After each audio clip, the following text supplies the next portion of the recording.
in different markets towards our products. I had a great discussion with a brand that obviously I won't name earlier last week, and they were talking about different products that might be on the dinner table for Christmas and whether they could spark some kind of change. A lot of consumers want brands to give them a sense of escapism and joy, and that becomes clouded in the current situation that we're in. Will people really give up on social media though? You know, looking at Linda, there's plenty of Belgian chocolate, isn't there? But there's no real substitute for Facebook. Act in a way that responds best to their values, and that's a key thing for brands to be aware of.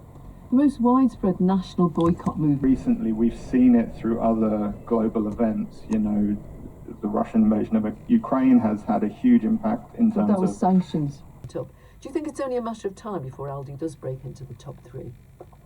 Yeah, I think so. If you look at the trajectory of the market share data, and also the fact that some products, that is a third of its entire range, by an average of 25%, and it promises that price cuts on the rest of its entire... What Asda has also let slip, as well as its, what historically has been a very keen eye on pricing. So when we spoke to them, they hold their hands up about that. You know, they say that they want to improve product availability. Doubling down on price investment, that could be enough to start, turning the corner. It's a phone in tomorrow, and I'll be here to take your calls. We'd like to know what you're spending your money on at the minute. Consumer spending is .co.uk. The World at 1 is in a few minutes, but first with a look at what the weather might be doing at the start of this new week, here's Chris Fawkes. Hi, Chris. Hi, Danielle, and it's all changed. The warmest spots getting up to around 16 or 17 degrees. We do have a band of rain fringing into Cornwall and western areas of Wales, extending into Cumbria and also to Dumfries and Galloway. Elsewhere across southwest England and developing across parts of Wales through the course of the afternoon. Still with temperatures around 14 to 17, pleasant outside today. We're in cooler air though for Northern Ireland and the bulk of Scotland, and it's a day of sunny spells and showers. Down into low single figures, even colder for a nip of frost actually in Northern Ireland. The rest of England, Wales, about 7 to 10 degrees. Today, another area of rain clears eastern England through the early morning, followed by some heavy and thundery showers. How high energy costs are affecting other businesses. It's had a huge impact. We are struggling. We're in a market that's extremely competitive, and it's very, very difficult to compete. The Gambling Commission has now charged Mr Sunak's then closest parliamentary aide, Craig Williams, who lost his Montgomeryshire seat. At the time, Mr Williams told the BBC, "I have clearly made a Senate."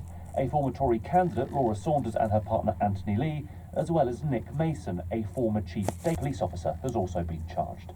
The 15 individuals are due to appear at Westminster Magistrates Court in June. Time at the British Steel plant in Scunthorpe. The government took emergency control of the Chinese-owned company on Saturday through emergency legislation. China has said it's in Scunthorpe. At Immingham Docks, 25 miles from the plant, there's a shipment of coking coal that officials from the Department of Business and Trade and British Steel, and switching them off could lead to irreversible emergency legislation, allowing the government to take over and manage the site, which is still owned by the Chinese company Xinye. Ministers have accused... has again insisted that it only strikes military-related targets and accused Ukraine of using civilians as human shields. Here's of a 38-year-old Filipino crew member. He was remanded in custody and is expected to face trial in January next year. Rory McIlroy has said it's unbelievable he's completed his career Grand Slam after winning them, and has become only the 6th golfer in history and the only European to win all. It's unbelievably satisfying, and it's just such a special moment. An Commission. He was Rishi Sunak's parliamentary private secretary before the general election.